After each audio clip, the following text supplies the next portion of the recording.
μια φωτογραφία, μια χειρονομία με το άγαλμα της Μήλου που δεν θέλω να σχολιάσουμε. Θέλω να σχολιάσουμε όμως την ουσία.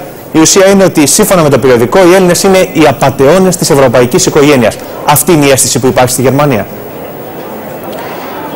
Πιστεύω ότι αυτό άρχισε το 2004 όταν ο κύριος Αλογοσκούφης ανακοίνωσε ότι η Ελλάδα με ψεύτικα νούμερα εντάχθηκε στην Ευρωπαϊκή Ευρωζώνη. Από εκεί άρχισε αυτή η σκέψη και δυστυχώς δεν τελείωσε. Απλώς δεν πιστεύουν όλοι οι Γερμανοί ότι όλοι οι Έλληνες είναι απατεώνες. Πιστεύουν όμως ότι κάποιοι είναι απατεώνες από ό,τι αντιλαμβάνομαι. Βέβαια. Κάποιοι, κοιτάξτε, όταν ένας υπουργός βγαίνει και λέει σας είπαμε ψέματα, δεν είναι απατεώνας? Δεν υπάρχει μια... Αντιλαμβάνομαι κύριε Χατζημαρκάκη από αυτό το οποίο λέτε ότι με βάση τη δική σας εκτίμηση το περιοδικό δεν αναφέρεται στον μέσο Έλληνα ως απατεώνα, αλλά σε εκείνους οι οποίοι διαχειρίστηκαν αν θέλετε τα οικονομικά της Ελλάδος με τέτοιο τρόπο τα τελευταία χρόνια ή τα περισσότερα χρόνια και φτάσαμε σε αυτό το αποτέλεσμα. Κοιτάξτε, εγώ όταν ήμουνα το 2004 νέο εκλεγμένος ευρωβουλευτής, ήταν μεγάλη έκπληξη για μένα να διαβάσω μια τέτοια τοποθέτηση του κυρίου Αλογοσκούφη. Και όταν γίνεται κάτι τέτοιο, πιστεύω ότι υπάρχουν και αντιδράσεις στην Ευρώπη, στη Γερμανία ειδικά, οι οποίοι οι Γερμανοί έχασαν τον Μάρκο, δώσανε τον Μάρκο τους, το θυσίασαν αν θέλετε, για να αποκτήσουν όλο το ευρώ. Τα πράγματα με το όνομά τους κύριε Χατζημαρκάκη, γιατί βλέπω ότι δεν κρύβετε τα λόγια σας. Θεωρείτε ότι ο χαρακτηρισμός απατεώνας αναφέρεται στον πρώην Υπουργό Οικονομικών? Εγώ θα έλεγα ναι, επειδή αν η εξεταστική θα αρχίσει τώρα, αλλά αν βλέπουμε αυτό που ξέρουμε εμείς... Είναι βαριά κουβέντα αυτή που λέτε. Συγγνώμη, αυτό που ξέρουμε εμείς εδώ στις Βρυξέλλες είναι το πώς χειρίστηκε τις στατιστικές ο κύριος Αλογοσκούφης. Λίγο μετά που πήρε τη θέση του ως υπουργός και στο τέλος πριν τις εκλογές που ξανακέρδισε η Νέα Δημοκρατία, όλα αυτά τα γνωριζόμαστε, τα γνωρίζουμε, όλα αυτά τα ξέρουμε και πιστεύω ότι επέστρεψε πριν από λίγες ημέρες ο τωρινός Υπουργός Οικονομικών, ο κ. Παπακοσταντίνου, και είπε ότι και στην Ευρωβουλή και στην Ευρωπαϊκή Ένωση του είπαν ότι κάποιοι Έλληνες πολιτικοί πρέπει να πάνε φυλακή για την κατάσταση της ελληνικής οικονομίας. Το ακούτε εσείς αυτό στην Ευρώπη?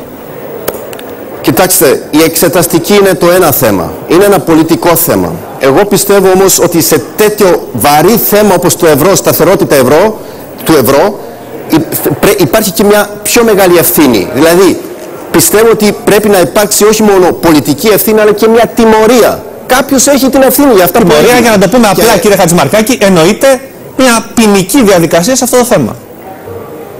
Αυτά είναι θέματα της ελληνικής δίκης. Εκεί δεν, να υπάρξει δίκη όμως, να υπάρξει δίκη λέτε.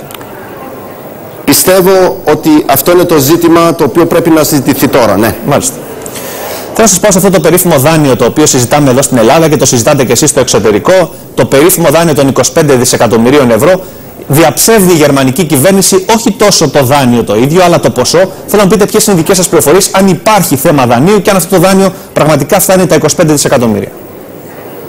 Λοιπόν, δεν πρόκειται για δάνειο. Ένα δάνειο το απαγορεύει η συνθήκη του Μαστρίχτ και η συνθήκη της Λισαβόνας. Αλλά πρόκειται όμως για ένα μηχανισμό όπου η Γερμανία, παραδείγματος χάρη, και η Γαλλία μέσω μιας κρατικής τράπεζας, την KfW της Γερμανίας, την Caisse de Dépôt της Γαλλίας, θα αγοράσει ελληνικά ομόλογα. Η Γερμανία προγραμματίζει 4 με 5 δισεκατομμύρια, επίσης και η Γαλλία, και θα υπάρξουν και εγγυάσεις από άλλες χώρες. Δεν πρόκειται όμως για καθαρά δάνεια. Τα δάνεια τα απογορεύει εκ μέρους της Ευρωπαϊκής Κεντρικής Τράπεζας και των Εθνικών Κεντρικών Τραπεζών η συνθήκη του Μαστρίχτ και το Σύμφωνο Σταθερότητας. Θα είναι δηλαδή, λέτε, μια εγγύηση για δάνεια τα οποία θα λάβει η Ελλάδα με κάποιο τρόπο, έτσι ώστε τα επιτόκια τα οποία θα δανειστούμε να είναι χαμηλά. Αυτό λέτε? Ακριβώς. Θα είναι ένα μείγμα από ομόλογα που θα αγοράσουν οι Γερμανοί, οι Γάλλοι και οι Ολλανδοί και άλλοι, και εγγυάσεις οι οποίες, ναι, ομόλογα. Πάντως όταν αγοράζει κανείς ομόλογα μιας χώρας, κύριε Χατζημαρκάκη, στην ουσία της δανείζει χρήματα. Θα ρίξει χρήμα στην Ελλάδα, θα έρθει φρέσκο χρήμα στην Ελλάδα. Αυτό είναι και ένα σήμα αλληλεγγύης, η οποία χρειάζεται και τώρα. Γιατί όλες οι επιθέσεις που γίνονται στην Ελλάδα είναι επιθέσεις των κερδοσκόπων. Το ξεκαθαρίζουμε λοιπόν. Αυτό που λέτε είναι ότι δεν μπορεί να δανειστεί σε χρήμα η Ελλάδα απευθείας από τη Γερμανία, γιατί κάτι τέτοιο το απαγορεύουν και οι διεθνείς συνθήκες αλλά και η νομοθεσία της Γερμανίας, από ό,τι γνωρίζω. Αυτό που μπορεί να κάνει όμως η Γερμανία είναι να αγοράσει ένα τεράστιο ποσό ελληνικών ομολόγων, δανείζοντας την ουσία σε χρήμα, παρακάμπτοντας, αν θέλετε, στην ουσία τη συνθήκη του Μάστριχτ και την δική της νομοθεσία. Ακριβώς. Ακριβώς. Δηλαδή αυτό το πακέτο πραγματικά συζητιέται. Αλλά μακροπρόθεσμα χρειαζόμαστε ένα ευρωπαϊκό νομισματικό ταμείο.